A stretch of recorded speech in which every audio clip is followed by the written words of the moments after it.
Well, Mona brought me all of her research about 4 years ago, 5 years ago. I forget how long it's been. And said, I want to do a film on the founder of the Shakers. And Mona and I, we write together, we direct separately, but we usually build independently a fairly strong foundation for something before we tackle it together and begin the writing process. So, this was really just me working in service of her vision for the film.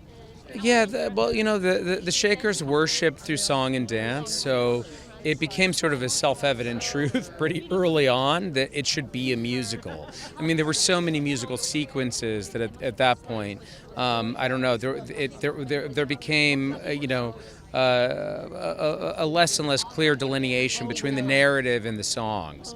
I mean, what's unusual about this musical is that it's not the lyric that's driving the narrative, but it's actually the gesture and the choreography. Because lyrically, I mean, the Shaker hymns, they're like they're mantras. They're quite redundant in a way, which creates a sort of hypnotic effect over the course of the movie. So I mean, really, what's advancing the film narratively is the choreography.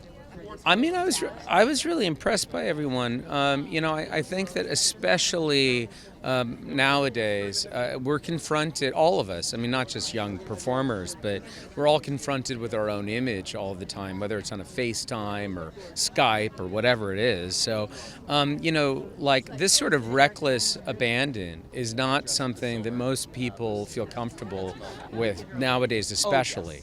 And so it took a little while for everyone to kind of shake off the vanity. So I was incredibly, impressed by, everyone's willingness to do so.